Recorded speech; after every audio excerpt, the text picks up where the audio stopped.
BV and Jellified, Jimmy Beam and Bly, reaching highest where we reach, yo, as high as to the stars. Beats in the villain Jeep, vibrating other cars. Whose world is this? Yo, we say the world is ours. So we grow beards, no fear, photos so clear. Take another shot, so to speak, yeah, more beer.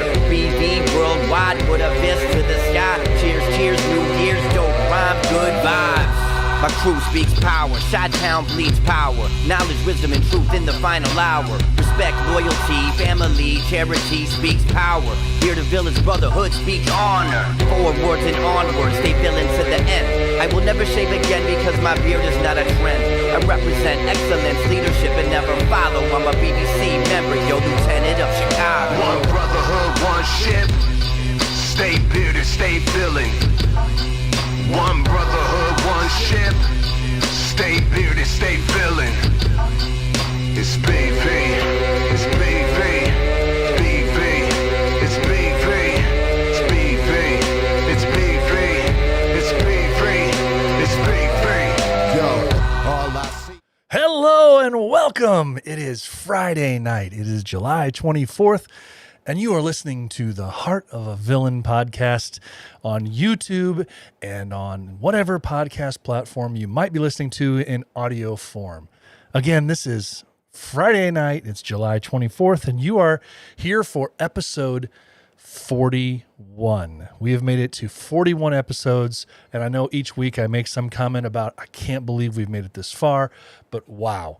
41 episodes in, and we're just trucking along here. So thank you very much. Again, this is the Heart of a Villain podcast, and this is BP from Bearded Villains of Indiana and the host of the Heart of a Villain. Guys, thanks so much for being here. I say that so many times. I feel like I'm a broken record with that. But man, so great to see the conversation that was tuning in here earlier. The conversation was amazing, just to see all the people that tuned in, wanted to chat back and forth as the podcast was in its countdown timer. So, Rob, I appreciate you being here.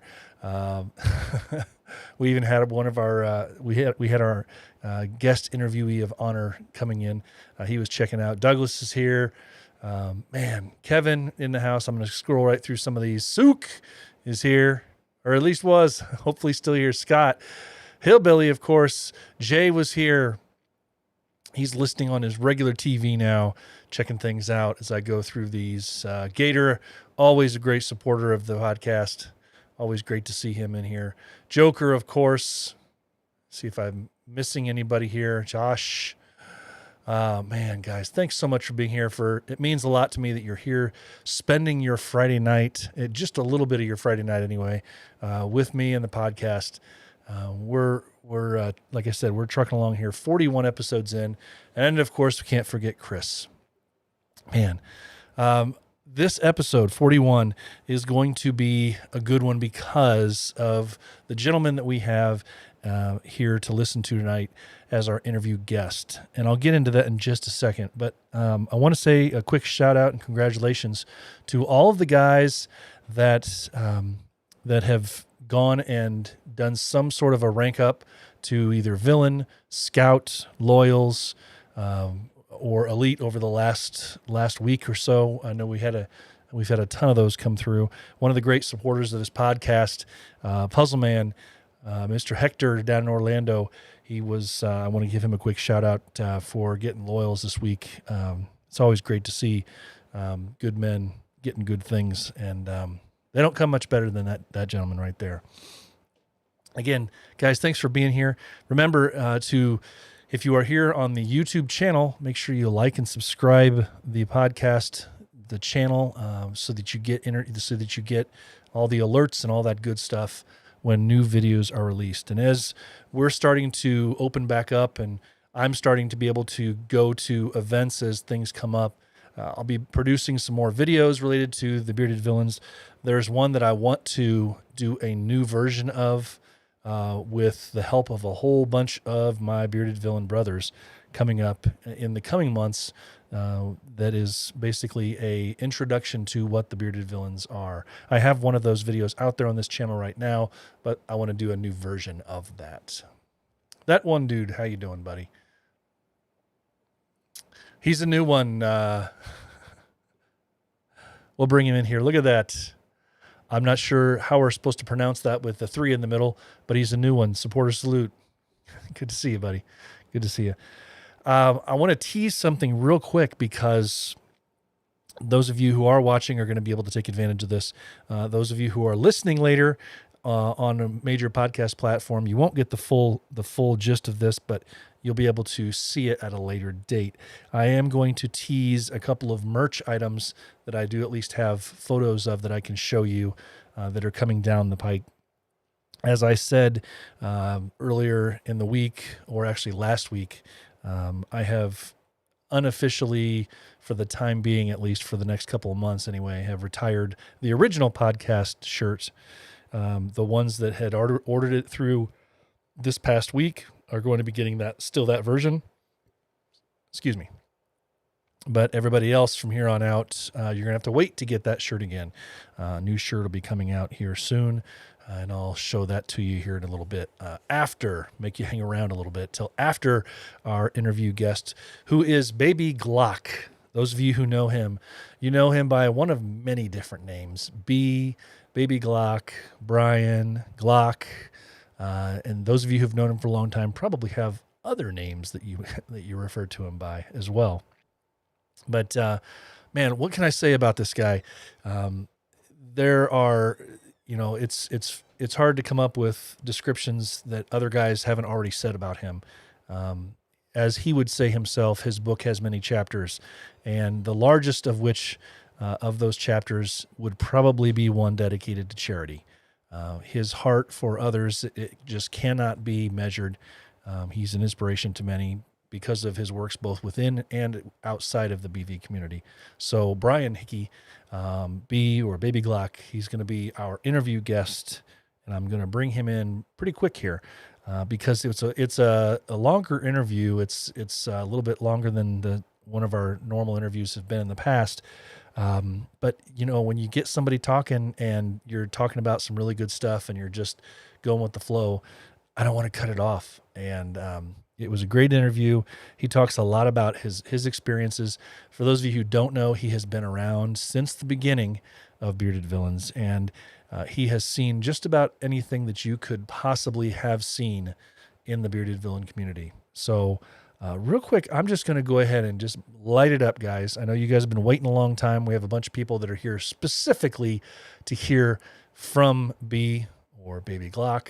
So I would just want to bring that in, and we're going to get him going here.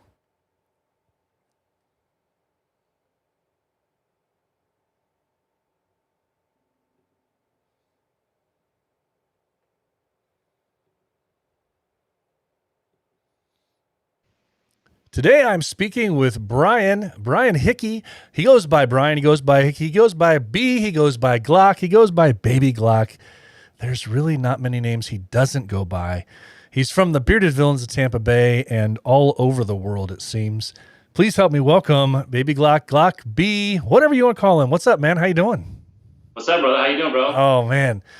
I'm happy to get you on this thing. I'm happy to be here. You have been on my list for a bit, but it was funny because I reached out in the last couple weeks, actually, and asked just the general public that follow the podcast, name a couple people that you guys would like to see interviewed. And more than one or two people reached out and said, you got to get a hold of Baby Glock, talk about his story. And, he's a real interesting dude. And I already knew that from meeting you a few times, but man, I'm just excited for you finding some time. So I appreciate you meeting with me here tonight. I appreciate it, man. I'm honored to be here, bro. Thank you. So you have been around, wow, a long time, 2014. And there's like we were talking off the air, there's not many people that can say that they have that 2014 patch as one of the really, really, really OG guys. Tell us a little bit about how you found the Bearded Villains and then what it was like in the old days, man. Let's see. Well, it was probably, I'd say mid to late 2014 is when I discovered BV. How it began was I was doing some modeling for for a clothing line, whatnot. And then my work actually changed the policy at work, as I was never allowed to grow a beard at my work. I've been at my job for 13 years, and just 6 years ago they decided, okay, you guys can grow a beard. So I was like, you know what? I've never grown one. Let's do it. So I jumped in, started growing a beard, and then I started just doing more homework about beard care, this, that, and the other thing. And I came across the guy named Ray, which is Instigator13 on Instagram. Okay. So I met up with him to get some beard product, some beard oil and stuff like that. And then we were just talking, and the Bearded Villains came just out of the blue, because I was new to Instagram also. As I was beginning this little so-called modeling career with the clothing company, I was trying to get more of a social platform because I never had Instagram before. So did some research, saw this Bearded Villain thing, thought it was pretty cool, you know. Ray's a vet, and I come from like a, you know, up north. I had like a little motorcycle kind of thing going on. And so it was kind of like, oh, cool, you know, like a little small beard thing going on. And it was really small, very small scale. So anyway, I bought a T-shirt, and I had a photo shoot coming up, and I said, you know what, let me try and get some nice photos in a Bearded Villain shirt, and that's basically where it began. I got noticed, and you know, Von Knox Fred, he sent me a thing saying thanks so much for supporting us, whatnot, whatever. So, and then it just started from there. And then basically me, Ray, and then I met Suk, a guy named Carlos, which is now in LA. We were actually the originals in what was called Bearded Villain Central Florida at the time, because obviously BV wasn't that big. So we had a whole Central Florida chapter, and then it just grew from there, man. You know, it's been crazy to see how much it's grown. You know, I remember there's like maybe 30, 40 guys back then. And, you know, you had, like I said, you didn't have a scout. You had no chapters. You did all the work yourself. And it was like, that was the most rewarding part, because you put in the work to get there. You know what I'm saying? So being a 2014 guy, I mean, back then we were called prospects, but we don't use that term anymore. It's hopefuls. So Right. I was a prospect, I think, I'm going to say October 2014, possibly. And then I got patched March 5th in 2015. Okay. So I've been part of it, but I became a member in 15. But, you know, it's been a ride, man. It's been exciting. It really has. Well, I can't even imagine. I mean, I stepped into it now, you know, I first stepped into it when I retired from my job in law enforcement in 2017. And so everything was established. You know, this was just when they were trying to tell everybody, to remind everybody we're no longer using the prospect name. And we really didn't have supporters then. We just started out as hopefuls. And, you know, I jumped in as a hopeful and just took it from there. But what was that? I mean, what's that like to be in the beginning phases where there was no organizational, you know, specifically an organizational chart? You're just kind of going by the seat of your pants, and you know, you're starting this thing up. I mean, you're part of the organization that became the Bearded Villains. Yes. Well, in the beginning, you know, it wasn't organized like you said. It was kind of just all over the place. For a while there, I mean, in my opinion, some things got a little weird. You know, there's a lot of edits, like weird edits going on. Everyone's changing their picture, putting all these filters, doing, you know, some of it was fun. They had like beard versus beard, you know, challenges. It was, some of it was cool, but some of it was just kind of getting annoying. And a lot of the other beard things took notice to it. And it took a lot of ridicule for a while. But then, you know, it started to get so big that they had to bring in a board. They had to bring in some organizational skills, some structure to it. Right. And then, you know, a lot of people left before that happened because they were like, this is kind of dumb. Look at all these edits. Everyone's just taking pictures, and then, you know, they're trying to be models or whatever. You know, I stuck it out. A lot of guys stuck it out. A lot of guys said, no, I'm done with it. It's not for me. And I said, you know what, let's stick it out and see what happens. And then that's when the organization, you know, the skills came in, the structure, and then that's when it really just like flourished. And I was like, cool, you know, everything always has that up and down roller coaster. You know, everything, when you start a business, it's just not always the best. You know, when you start out playing a certain sport, you're not the best. It takes time, and that's exactly what I think the Bearded Villains needed, was some time. And now look at us, it's insane. Yeah. So now, one of the things that I absolutely love about the Bearded Villain story, and I've heard this, I've heard it straight from Fred's mouth when I talked to him out at LA. was that, and I say this, it seems like all the time, and people are probably getting tired of me mentioning it, but I love the fact that when he created the Bearded Villains, it was not this charity thing. There's that whole aspect of it wasn't around. So what I know that being around in 14 and Patched in 15, you were around at the time when kind of it seems like a decision was made by the brothers that were around at the time to say, hey, let's do more with this, and we can be more than just guys taking pictures. What was that like in the beginning when you realized that we can do something else with this?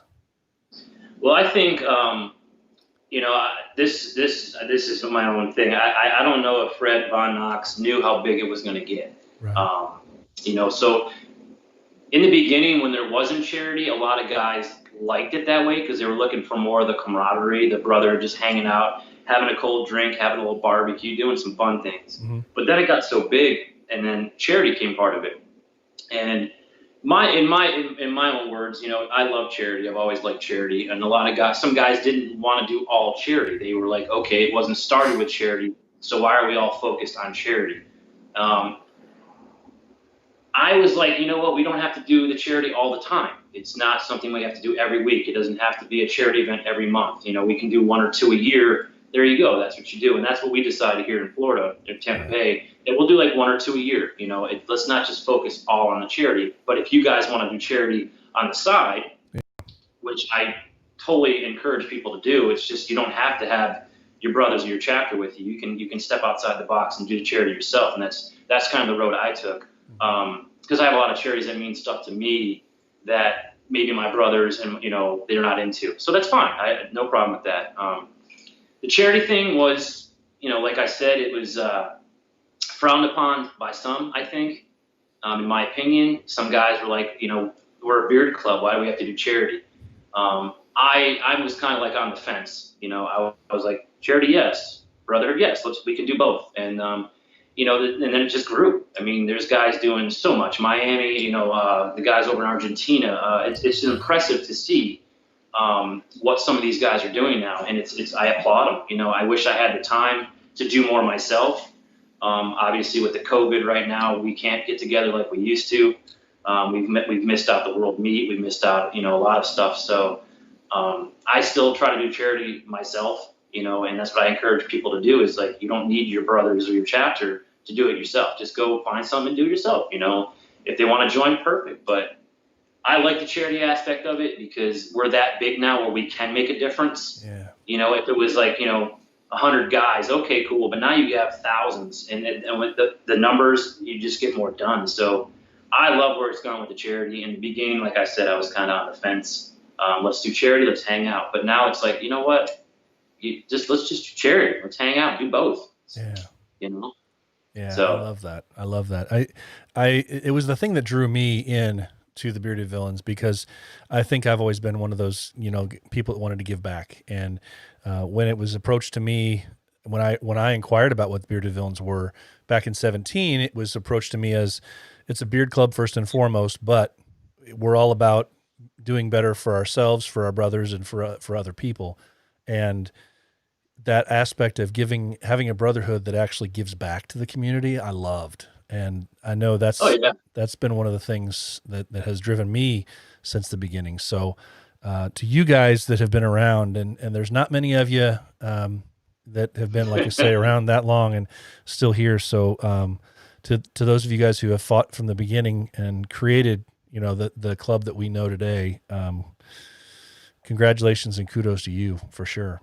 Well, thank you, man. I mean, yeah, it's like I said, it's an honor to be part of something like this. As long as I've been part of it, it's like I said, it was a roller coaster. Everything's a roller coaster, ups, downs, whatever. But where we're at now, I think it's amazing. It's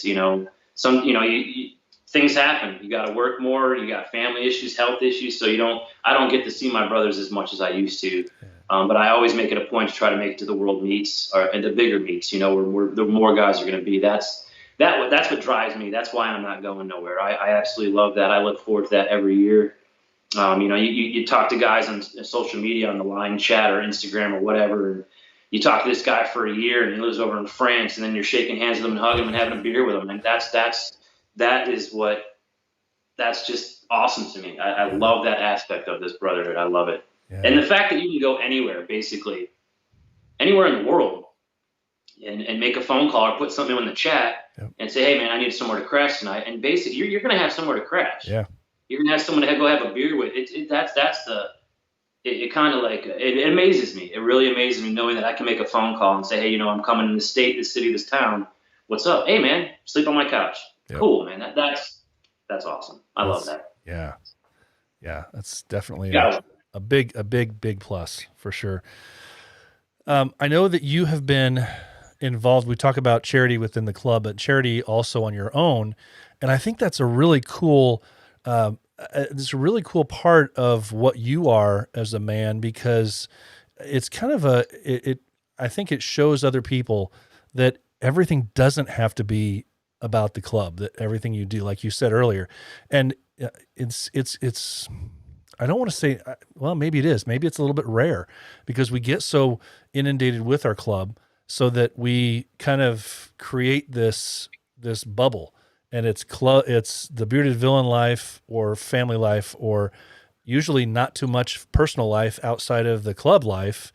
And, it's very difficult to see a life outside of that, or that's outside of your personal family bubble. So I think it's really cool that you're able to find ways to still say, you know what, it doesn't have to be BV, but I still want to give back. So can you talk a little bit about, I know you said back in 2015, you started getting involved with special needs of baseball coaching. How did that come about? That's really cool. That's basically the time when, everything kind of changed for me. As a lot of people know, if you don't know, I don't have any children. My girlfriend, Laura, she doesn't have any children. So, we're in our 40s now with no kids. So we've always been the giving type and always liking to work with kids. And it just so happens that one of my friends at the time, her son, which lives with spina bifida, there's a Challenger League here in Clearwater, Florida. And she asked me one night, she's like, would you be interested in coaching? And I said, yeah, because I played high school ball. And I played baseball through my life, so I would love to coach. So she's like, come out there, and the season was getting ready to start, and I'm kind of nervous because I'm working with special needs kids.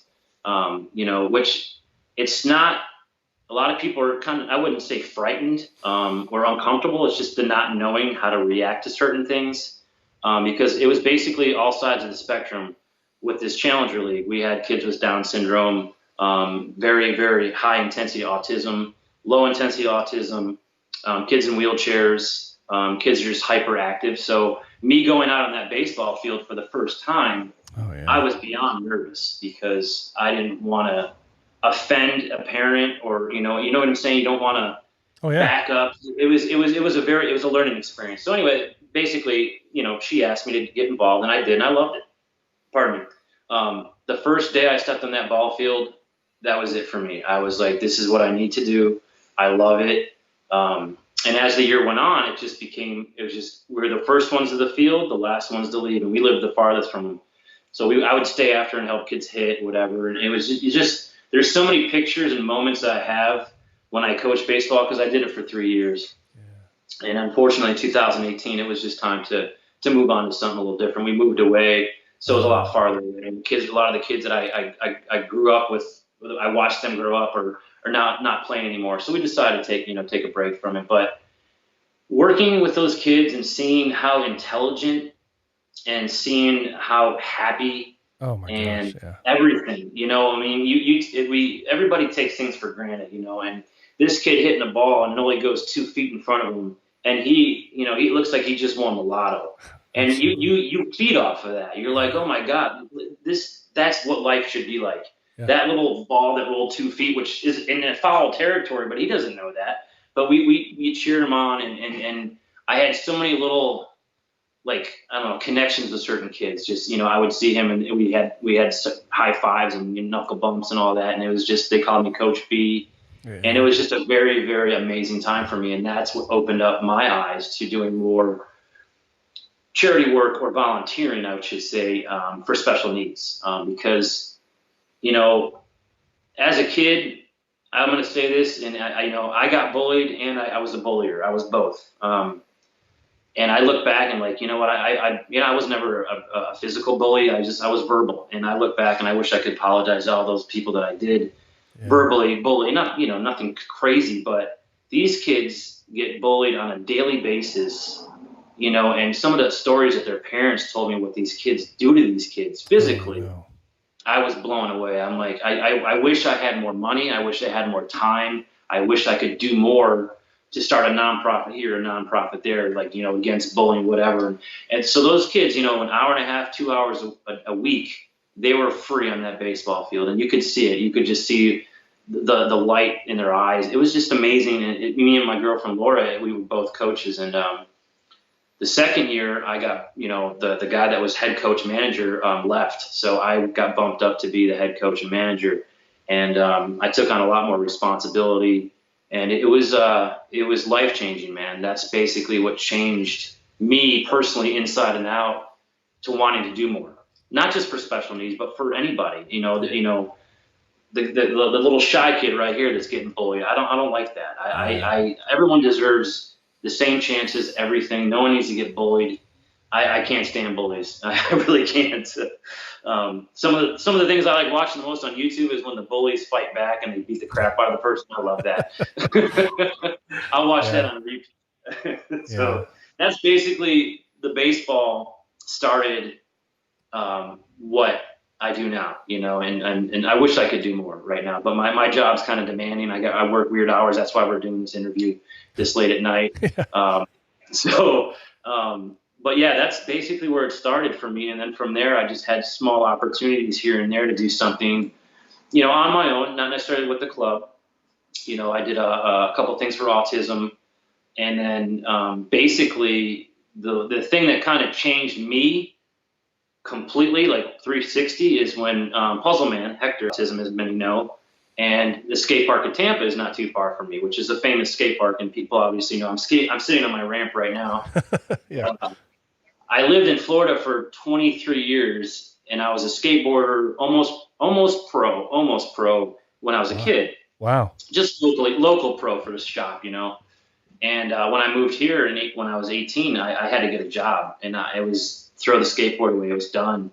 And then I found, the life of, drinking and girls and all that stuff, that story, and skateboarding was the last thing on my mind. But as I was getting older, I'm like, and then long story short, Hector Puzzle Man said, hey, we're going to this autism skate park in Tampa. I'm like, man, I've always wanted to visit that place. That place is like historic.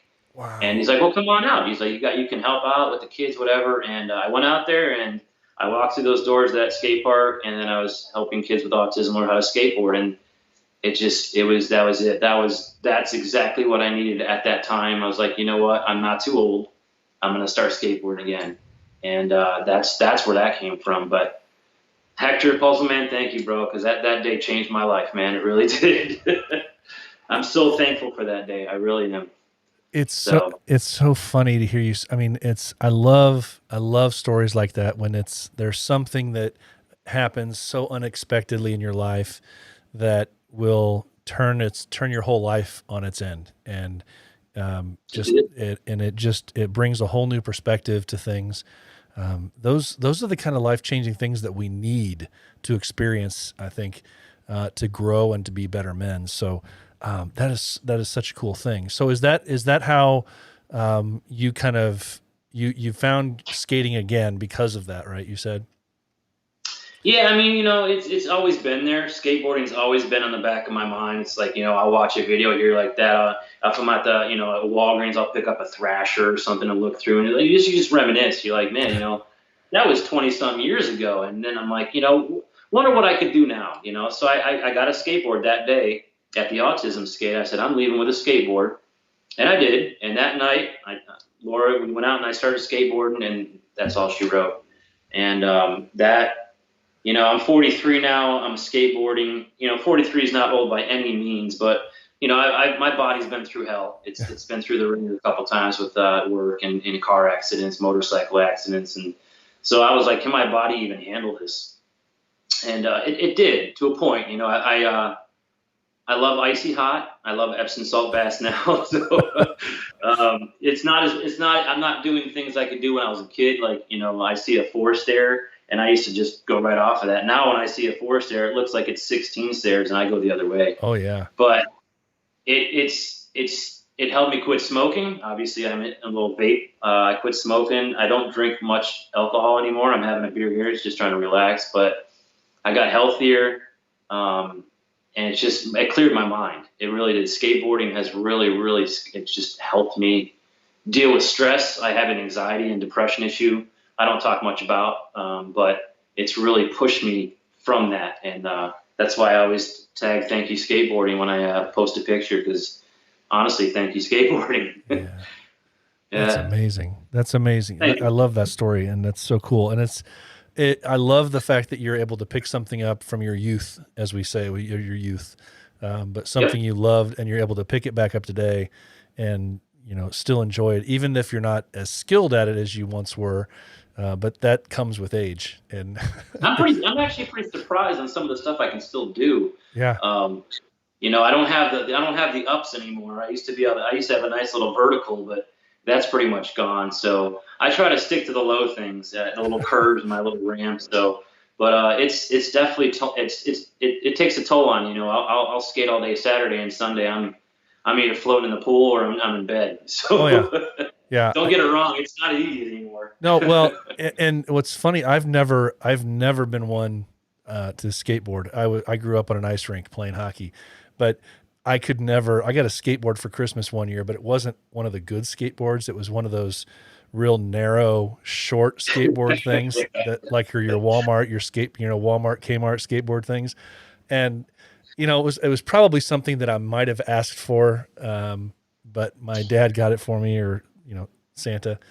I got it for Christmas morning, and I think I used it like 3 times, and to me, it was just like, I'd rather go ride my bike. I didn't see the art in it. I didn't see the, but man, it just the simple act of staying on the stupid thing. Now, granted, it was not the wider boards and the more stable boards that they have today, but still, even as a kid, when I had great balance, I couldn't stay on that thing for the life of me. And it was too exhausting. It was too exhausting to sit there and pedal with one foot. I just felt like I was getting nowhere. So it's not for everybody. I have mad respect for anybody that does that. It took me a while to get the balance back. I mean, literally, you don't realize, when you take a 23-year break from doing something physical like that, when you step back on and you can actually balance, like, okay, I still got it. Almost like riding a bike. Yeah. But obviously a little harder. So, I mean, I was kind of like, all right, well, I can do this, I can do this. Let's go with it, And for a while there, that's why I kept putting relearning skateboarding in my profile on Instagram, because I don't want to claim I was a skateboarder, even though if you step on a skateboard and it's in your heart, you're a skateboarder. I don't care. But I just want to let people know that, I'm not that good anymore. So bear with me, So. Well, but what's funny is that you completely just fell right into it again. You went in straight, all the way, because you've got like you say, you're sitting on a ramp in your garage right now. I'm sitting on a ramp right now. Yeah, you actually That's put a dream together. come true right there. Yeah, my parents never let me. I'm from upstate New York, so we had winters up there. So skateboarding was like, you only got 3 or 4 months where you could skate outside. And the rest, there was no skate parks back then. We skated in basements, and half the time you're hitting your head. So I bought a house, and I was like, this is my house. I'm gonna see if I can fit a ramp in this garage. And it's nothing to write home about, but it's a hell of a lot of fun, man. Yeah, heck yeah, that's awesome. Yeah. So tell me about. I know that when you were talking about the charity things that you have done, and now we're flipping into the skateboarding aspect of things, how you refound that. What's your connection with you mentioned to me a little bit about Boards for Bros. What's that organization? What's that all about? Boards for Bros basically is a nonprofit. They've been around for a long time. They're associated with Skate Park of Tampa. That's where their headquarters are. And basically what they do is they inner city kids that can't afford skateboards, they donate and give skateboards to kids that can't afford them. And basically before I really got back into skating like full blown, like I'm out there skating all the time like I do now, I started following some certain pages like Skate Park of Tampa, and then this Board for Bros ad came by and said we need volunteers. And I said, oh, of course, it's skateboarding. I'm trying to get back into it, and I love helping people, and I want to volunteer. So me and my girlfriend went, and we did this. We did a charity event with them at the Skate Park of Tampa, and it was amazing. We got to build skateboards. It was like 230 skateboards that we made, and kids show up there from like Big Brothers Big Sisters, from all over Tampa Bay, all over, and they come there and they're actually getting their first skateboard. It doesn't matter, like 3 years old up to 25 years old. It doesn't matter. These are kids that can't afford them. Their parents can't, give them skateboards. So Boards for Bros gets donations, and they build skateboards brand new. They sometimes refurbish them and they give them to kids. No questions asked. Here's your skateboard. It's yours now. You take it. And from that, you're giving kids an opportunity, one, to try something new, or you could have the next Tony Hawk you're giving the skateboard to. You just don't know. That's the thing that got to me, is like, this is the next generation of skateboarders. And some of the kids, we've done like 3 or 4, giveaway events like that with them, and a couple of them I was actually able to work with some kids and try to teach them how to ollie or just even stand on a board. And some of these kids just like that, you're just natural. They just got on the skateboard and they went. I'm like, you're better than me, and I've been doing this for half my life. And then there's kids you got to work with, and some kids are like, it's not for me. But Boards for Bros for me is skateboarding, of course, and it's helping people that can't afford a skateboard. So they do a lot of different events all over. Basically, it's mainly Florida, but they do have other chapters, I believe. I think there's one in California. I think there's one up in New Jersey. So they're affiliated, not just in Florida themselves, but it's a charity that is near and dear to me, because the recent one I did, I basically was there when the kids come to pick out their skateboard, and they put it together. It's not a complete skateboard. Oh, cool. I would give them the deck, and then they'd go to another table and put the trucks and wheels on. So they're sometimes building their own skateboards. Oh, how cool is that? So, it's awesome, man. I mean, when you see these kids light up, they got their big brother or big sister with them, or their parents. And some of the parents even grabbed the skateboard and said, I've always been curious about it, and I want to see if I can try it. I did this when I was a kid. And then you got mom and dad, with their son or daughter, and then now it's together. They're doing it together instead of just the kid doing it. Now mom and dad are doing it with them. So that's a highlight that I love seeing too. And then just seeing the smile when a kid pushes for the first time. Oh yeah. Or some of these kids are trying to ollie in like the first hour, and some of them are doing it. They're like, it's just, that's what gets me here is the reaction, and I love the reaction. That's why I do what I do with Boards for Bros, or whatever I do, is the reaction. I love to see happiness in a world full of hate right now. Yes. And the craziness going on with everything that the racism, everything. It's a little small bubble that when I'm in there, that nothing else matters. It's just, that's it. My focus is on this kid or these kids, or handing out these skateboards or whatever, and it's just an amazing feeling. So Boards for Bros is something I recommend. Give $5 if you have an old skateboard in your closet, donate it, whatever. Let me know. You can send it to me. I'll bring it to them. So it's something that's near and dear to my heart, like I said, because of skateboarding. So yeah, it's a great organization to work for. Yeah. Wow, that's awesome. That's so cool, and I love where your heart is with that, because it's you make it so much about the reaction and celebrating the small little things that happen within these kids' lives, and that's where it's at. I love that. Sort of off topic, but on topic. If you ever find yourself needing to recycle old skateboards, hit me up, because we have a brother in Southern Indiana who builds beard combs from recycled skateboard decks. That's my beard comb is a recycled skateboard. Yeah, So. when they can no longer be used as a deck, as a worthy deck. You can make a lot of things out of old skateboards. Yeah, I've seen some cool things before. I actually saw somebody that took the curves out of the decks and made a whole wall of basically like where people put wood slats on their back wall or something like that as a focus wall or something like that, where you shiplap or something like that on the back. They just did it with skateboard decks. I thought that was pretty cool too. So yeah, our interview was supposed to be in my skate room, man room. Yeah. But see, Laura's sleeping, so I was being respectful. She's got to be up early in the morning, so the garage is where it's at right now. I'm sure she appreciates that for sure. But man, we have talked about a little bit off air also, and I know that I kind of expressed to you, and you've heard it from other people, I'm sure. And knowing you, you'd push it off a little bit, just because of who you are. But you're one hell of an inspirational dude to brothers, to people that aren't even in the Bearded Villain community. And so I want to talk for just a second, if you can, about your posts that you post out on Fridays regarding cancer. And you always kind of lead off your post with a certain phrase.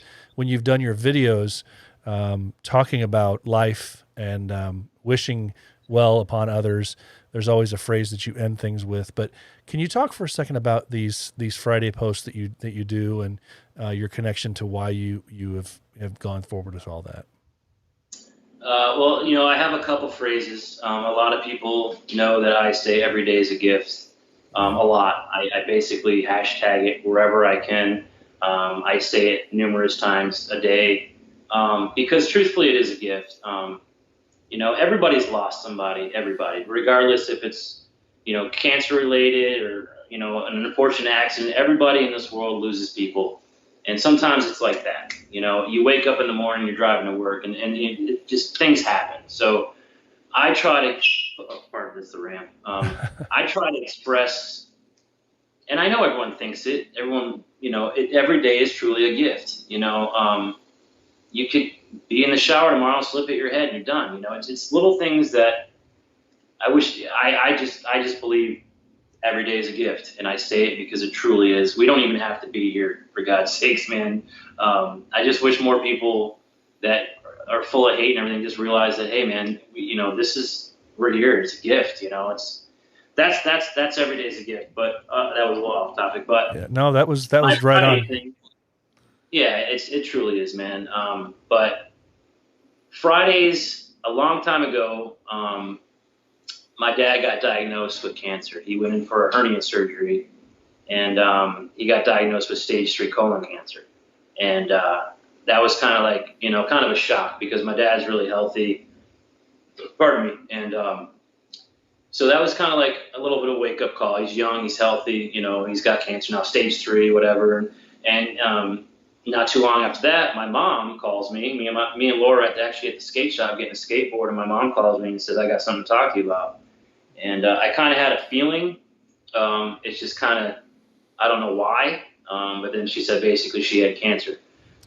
She had small cell lung cancer and small cell brain cancer, which is not a great combination, especially when it's small cell because it's hard to find or hard to get to. So, I'm an emotional guy. A lot of guys that know me know that, I'm not scared to cry in front of anybody. I'm not trying to be Mr. Tough Guy. I'm very emotional. I get that from my parents, I believe.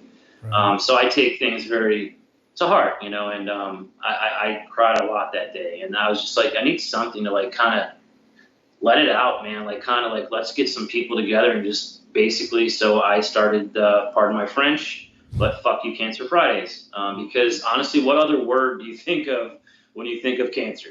Yeah. You don't think, it's not, fudge you, it's fuck you Cancer Friday. Right. It sounded good. It made sense. So I was like, there's a lot of trends that go on, like on Instagram and Facebook, the Flex Fridays, the Flag Friday. I'm like, you know what? I'm gonna go outside the box a little bit, and I'll throw in a curse word or two, whatever. And that's where that kind of came from. I just needed that little out to like, and then when people started joining in, that made it so much more easier to deal with my family dealing with cancer. And, a lot of people know, or they don't know, that both my parents live up in New York. I'm the only one in my family that lives in Florida. So it's not a hop, skip, and jumping away. It's not like I can get in my car and go visit my mom and my dad. It's a 1,300 miles away. So that was one of the biggest things, is that I couldn't be there because I'm that supportive type. and I want to be there to hold her hand or whatever, or give them a hug. And I couldn't do that during the chemos. And, my dad right now, he's on his 47th chemo treatment. Holy cow. He basically got told about a year and a half ago he's got 2 years to live. But they say he's doing great. But he has to stay on chemo the rest of his life. So, he has a good week and then he has a bad week. And, God bless his soul, he just doesn't quit. He's every time he gets his numbers back, the cancer doctor's like, wow, you're really doing good. So I don't believe the 2 year thing. I think my dad's got, plenty more years to go. You never, they say people aren't going to walk again. They're walking in 2 weeks. I don't believe anything that doctors say. I think that, your mind, your body is what will do it, So anyway, my mom had a little bit of a rough patch recently. So she's doing a little bit better, but she got involved. She came down here to visit, and I've never heard my mom use the F word in my entire life. If you said the F word, if you said the F word in my house, you got a wooden spoon, a belt, or something smacked upside your head. So for me to say that word in front of my mother was at 42 years old, because she was here last year. I was like, I can't say it, and she's like, just say it, and then I did a "Fuck You Cancer Friday" post, and my mom was here, and I turned to her. I said, "Mom, say something." She's like, "Fuck you, Cancer Friday." Oh. Like my mom just dropped the F-bomb in front of me, and I was like, oh, okay. So that plus all the people, there's numerous people that continue to do it every Friday. It's not as big as it was, but I never intended to be huge. It's just something for me. I look forward to Fridays because I can just give a big middle finger to cancer. And I'm sure everybody out there has lost or known somebody that lost someone to cancer or is dealing with cancer. It's one of those diseases that I don't think are ever going to go away, unfortunately. And it's not fun to watch, and especially your loved ones. So the "Fuck You Cancer Friday" was kind of an out for me. Like, instead of sitting home like teary-eyed and worrying if my parents are okay, I'm like, you know what? I'm just every Friday get them up. Get them up and tell cancer what you think about it. And that's what I think of cancer. So that's where that started, man. That's all. I love that story. I love that story and how it ends with your mom being coming on and celebrating the "Fuck You Cancer Friday" with you, man. That's awesome. Yeah, they've been through the ringers, man. They're like a lot of people always ask me, and my dad's doing okay. My mom like I said, she had a rough patch there. She the radiation did some damage to her brain, so she had to learn how to walk again. She lost a lot of her memory, so she's just yesterday was Laura's birthday, and yesterday my mom finally went home from the nursing home. So that was yesterday was a blessed day for me. So yeah, that's amazing. Wow. Yeah, thank you. Celebrate those days, man. That's incredible. Always. Every day's a gift. Yeah, it comes back, man. It comes back. Every day is a gift. And for that day to be such an amazing day for two of the most important women in your life. I was like, wow. Yes, my mom told me like last week. She's like, I finally got the okay to go home. Or this therapist and the doctor said, you're walking better, whatever. You can go home. And I'm like, what's the date? She's like, the 22nd. I'm like, Laura's birthday. Perfect. Wow. Yeah, yesterday was a special day. I had to work all day, but in my mind, I was happy and smiling. So that's great. Well, this would be a great time to ask you this question then. Because you've been around, like we've talked about a little bit. You've been around for a bit, but even outside of Bearded Villains, if I were to ask you what inspires you most, where would you take that? That's a tough one, man, because there's so much stuff that inspires me. Yeah. I mean, it may sound cliche, but life in general inspires me. I used to be a very negative person. I was just negative all the time. I just, if I got a flat tire, it would bother me for a week. That's kind of how I lived my life for many years. And then, and a lot has to do with my girlfriend, Laura. She's a positive person. She was the complete opposite of me. I was negative. She was positive. And then over time, her positivity just kind of got into me. And I'm like, you know what? It just happens. Like I get a flat tire. I'm like, yay, cool. I can change, a tire. It's not, the little things don't bother me like they used to. And I look at life a lot differently, and just being alive inspires me. What can I do today to make myself happy or other people around me happy? Because it's all about making memories, man. It's you know, I had a friend years ago. He was a professional fighter, you know, like kind of UFC style. Great guy. Anyway, he always told us anytime. This is years ago. He said, you know, take pictures, make videos, make memories. And he was murdered like 6 months after that. Oh. And I hear it all the time, like take pictures, make videos, make memories. So that things like that inspired me. Little sayings that someone that you came across, you know, years ago, or someone, just a quote on TV or commercial, something just sparks. Yeah. Go out and try blue. I don't know really how to answer what inspires me fully, but I think just life, man. You know, just enjoy it while you're here and just be happy and make some memories. Go out with your boys. You know, it's just every day's a gift, man. You know, it's so funny how things come around like that, though. But I mean, one phrase will just embed itself into your life and be what you live for. And no, I don't think that your answer was small at all. I think life is a perfect answer for that kind of a question, because you're the kind of person. If you're like me, I think you're very similar to me in that you spend so much time. You spend so much time just enjoying life. You recognize the small things. You appreciate those small things. And I don't know if you're like me or not, but there's times where I'll be sitting watching a movie, and just out of the blue, I'll find myself in tears because of something somebody said on TV, some movie, some speech that somebody said that I've heard 1,000 times. I could probably name 5 different movies, and there's certain scenes every time that movie comes up, and I'm just like, damn it, get me the Kleenex. And because you feel it, and you feel it in a way that not everybody does, because you can recognize how short and how quickly things can change.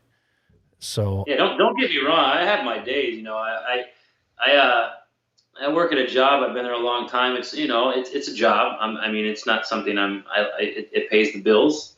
Would I like to do something else? Yes, but I have my days where I come home and I'm like, but once I walk through that door now, I just change. I'm in a different mood because I don't want to bring any kind of negativity home with me. I used to do that, and I think that, you know, it wears on people because your energy. They pick up on it. If you're in a bad mood, I could probably tell if you're in a bad mood. If I was in a bad mood, you could tell I was in a bad mood. But, so, you know, not being fake, but just sometimes I've learned how to push the negativity away. You know, I got my days, man. Everyone has those days where it's just like, But I try my hardest to look at the bigger picture and be like, you know what? Hey, man, I'm here. I'm still here. You know, it's not that bad. It could be a lot worse. So. You know, I hope that, you know, like you said, I answered your question, but life, I think, is my main inspiration.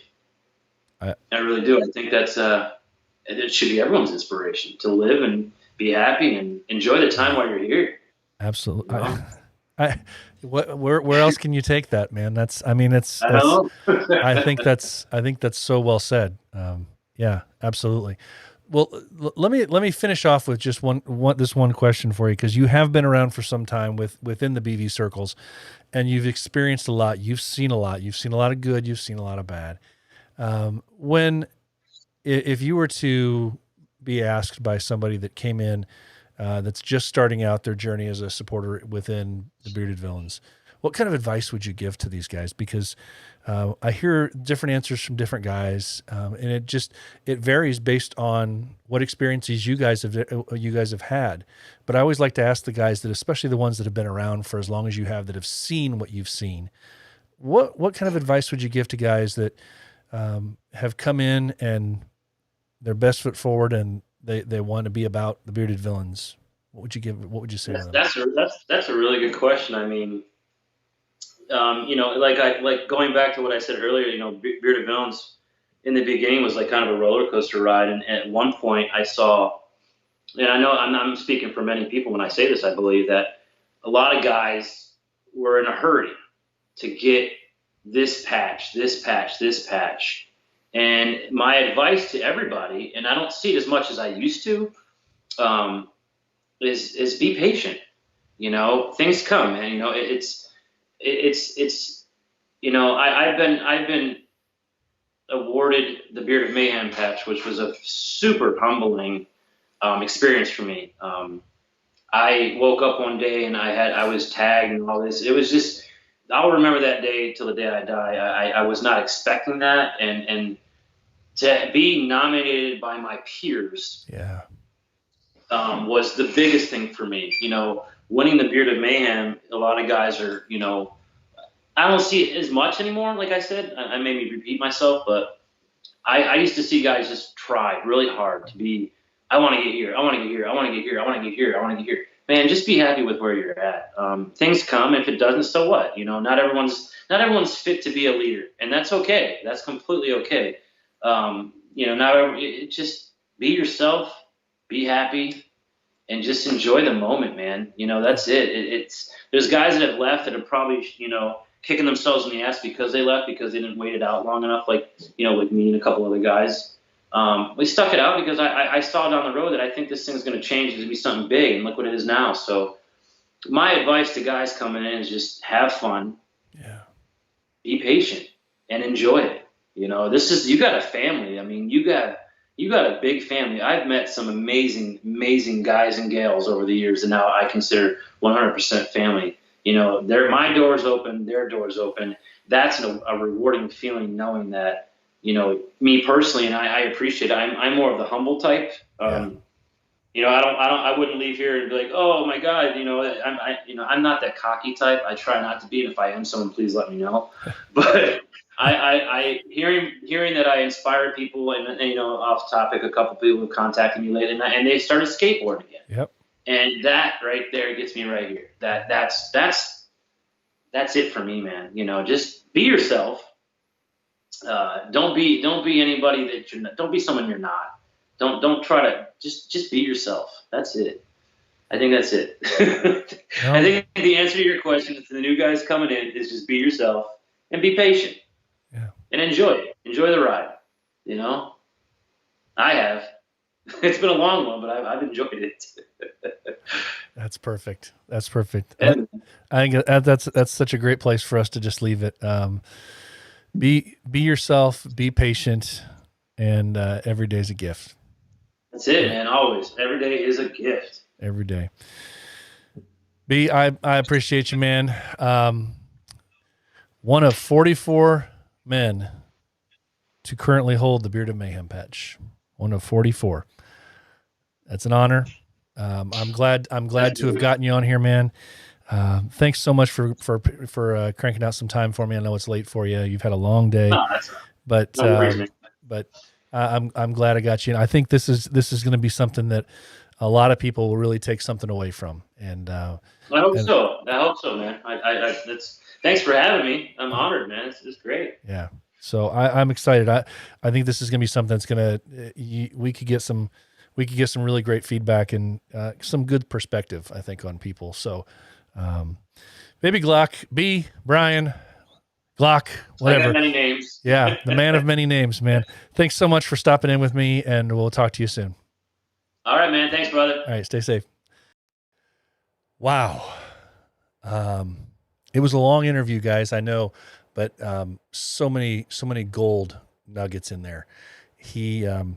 I love it when I'm able to talk to a guy like him, like Sudi, like some of these guys that have been around for a long time, and just ask them what inspires them, and to talk to them about, you know, what's been an inspirational impact in their life.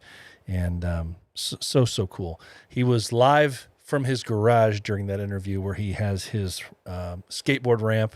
So I'll apologize a little bit for a little bit of echo in there, but I think we got the audio set so that you could at least hear it, and it sounded great. His story is a very unique one. If you ever get a chance, if you don't already know this part of him, get him sometime to talk to you a little bit about his, and I'll use the term loosely, his attraction.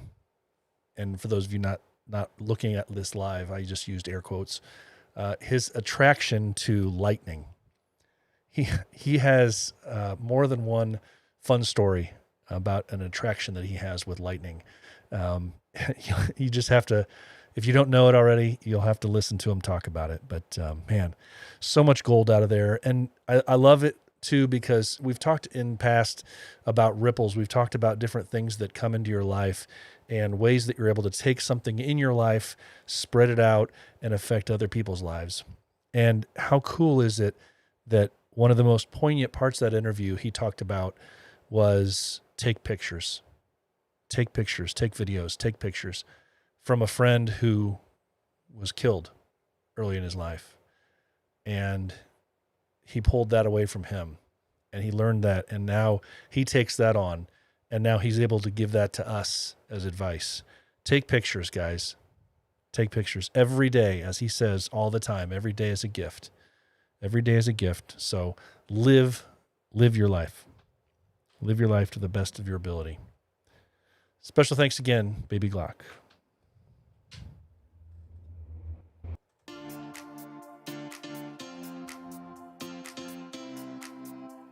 Guys, if you're looking for an all-natural beard oil that will not only tame your beard and your coarse hairs and make your beard smell soft, well, smell amazing and feel soft, check out Pulpo Beard Oils.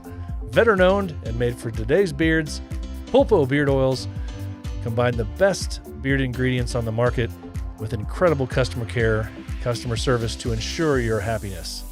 Whether you need beard wash, beard oil, beard balm, or some fun clothing, Pulpo is the place to go. Feel fresh, feel savage, feel confident with Pulpo Beard Oils. Go to pulpobeardoils.com. That's Pulpo beardoils.com. Use the code The Heart of a Villain for a discount on your order.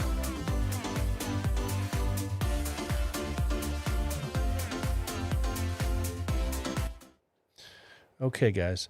So I talked to you a little bit about, as a teaser early on, that I wanted to bring in the prospect of some new merch ideas that I wanted to share with you. So I've got a couple pictures for you, those of you who are watching online, and those of you who are not, you'll have to wait another time. But I wanted to come out with some shirt idea that was not an in-your-face thing saying, woohoo, this is a podcast. As you know, those of you who've seen the initial shirt, the first release shirt that we have for the podcast, it is the original logo, the Heart of a Villain podcast logo, and I love that shirt. But I wanted something else that might create a little bit of conversation if somebody's wearing it around. People ask, what is that? What is that? So just to show you guys that, what we've got is this right here. This will be the new shirt coming out. On the front of this new shirt, it's going to have the secondary podcast logo, which is the heart with the V in the middle. And it's going to just simply say, got heart? Taken from the old ad campaigns of old that were done in the 90s. But we're taking it with this. So we're going to be asking, got heart? And on the back of it, it's simply going to be saying, the heart of a villain. So if anybody asks, and you're wearing this shirt, you get to explain what the heart of a villain is. Got heart. The next thing I'm going to bring up here is something of a bit unique nature, but I wanted to do something a little different than the typical patches. So I wanted something that could be a collectible, but could also be something that people could carry around in their pockets. And no, I'm not talking about a challenge coin right now. That's something maybe coming down the road one day. But just another fun collectible, something a little bit different, something that also incorporates one of our great sayings that one of our brothers, Jay, came out with. And that is this little guy right here. It is the Heart of a Villain poker chip. And that will have the main poker chip, that will have the main podcast logo on the front, and then the secondary logo on the back with our favorite phrase, the heart of a villain never stops beating. So keep an eye out for the poker chips and the shirts coming out. I'll announce a pre-order type of a thing, or when the shirts are ready for you to be able to order those, I'll let you know, and I'll let you know about the other stuff coming out as well.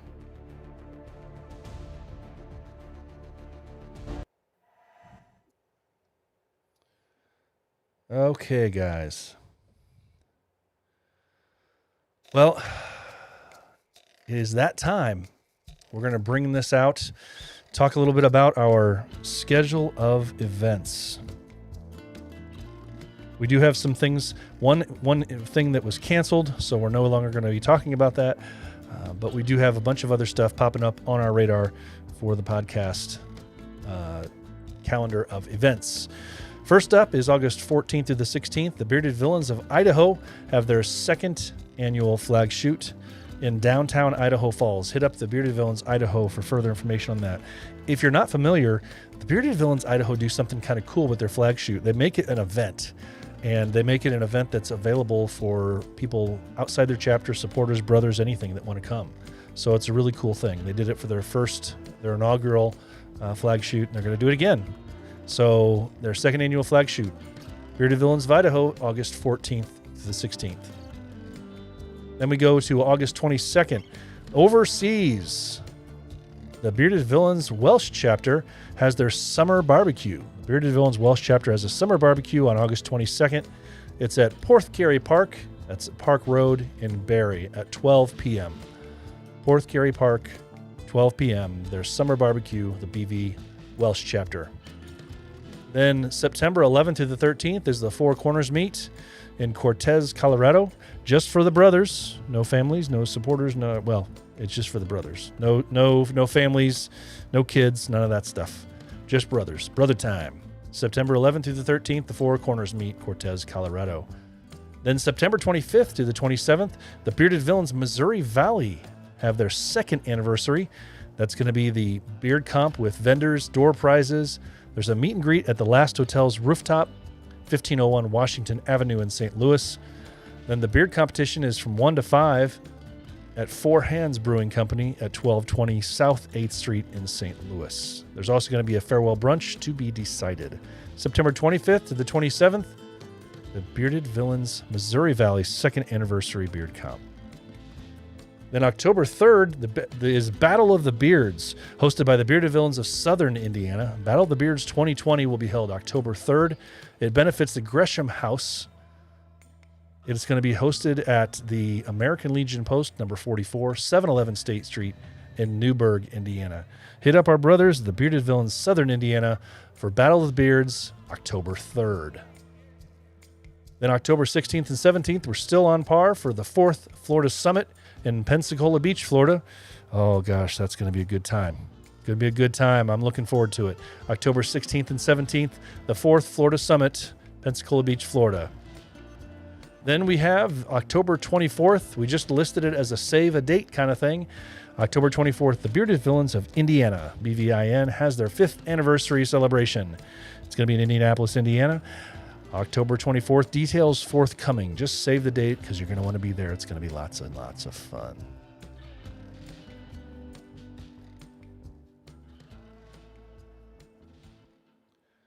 All right, guys. I appreciate you guys so much for being here, for taking time out for a Friday. Such a great time to see all you guys being out here. You guys know what that music means.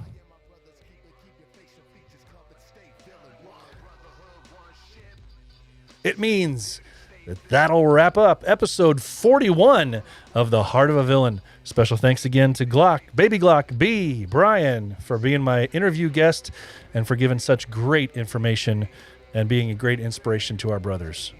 Remember, you can still buy the patches, pins, and upcoming stuff coming out at theheartofavillain.simplecast.com. Also, I want to challenge you.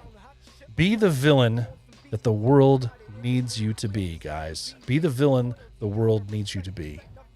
Because the heart of a villain never stops beating. Finally, guys, as I always say, remember, it's okay not to be okay. If you are hurting, please find a brother to talk to. Remember, it's okay not to be okay. So for now, have a great weekend. Enjoy the week ahead, everybody. Take care and stay safe. Transformers. So when we meet up, handshakes, brews, and salutes. Every brother is different, fingerprints and attributes. One thing in common with the bearded up institute. Worldwide, we